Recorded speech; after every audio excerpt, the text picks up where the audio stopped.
Ég mætti á háskóladaginn og þar labbaði ég á milli svona alla sem var að kynna námið og þau alveg sögðu mér frá náminu og svona hvað væri hægt að gera í framtíðinni, hvað hægt að vinna og mér finnst það ótrúlega mikilvægt.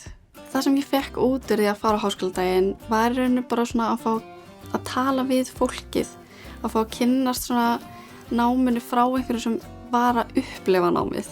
Í framtíðinni sé ég mig fyrir mér einhvers staðar rannsóknastofu að rannsaka eitthvað, vonandi eitthvað tengt sjúkdómum, eitthvað mikilvægt. Ég hef alltaf haft rosalega mikinn áhuga á rannsóknastofu að vera að rannsaka eitthvað og gefa mér eitthvað svona ákveðna tilfinningu að ég sé að gera eitthvað merkilegt. Það sem að mér finnst best við háskóla er að ég gat loksins komið bara og gert nákvæmlega sem ég vildi læra. Mér finnst ekkert leiðilegt. Mér finnst allt svo skemmtilegt og áhugavert. Mér finnst félagslífi í Háskóla Íslands bara frábært og ég er forseti félagslífs- og menningarnefndar og við sjáum alla viðburði.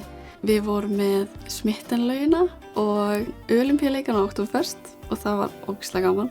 Vinátta sem ég hef öðlast í Háskóla Íslands, hún er bara æðisleg. Þetta er fólk sem er að gera saman þú. Þannig að þeir eru með svona skilning innan vinahópsins og við tölum náttúrulega rosa mikið um námið en svo erum við líka að tala um bara eitthvað annað og gera eitthvað skemmtilegt. Mér finnst aðstaðan í Háskóla Íslands alveg frábær. Það er einhvern veginn allt til staðar finnst mér. Þú getur alltaf fengið að borða og ég elska að fara á salatbarinn í Hámu og fá mér svona pasta og salat og svo líka að geta komið hérna á kvöldin þegar kannski er enginn hérna, þá er ég með svona aðgangskost. Þá get ég bara komið og lært alveg í friði. Ég byrjaði í tónlistanámi þegar ég var 6 ára en ég sem líka rosalega mikið af lögum á píanóið og það hefur verið svona svolítið lúmskur draumur hjá mér að fara út í kvikmyndatónlist þegar ég er búin með háskólanámið.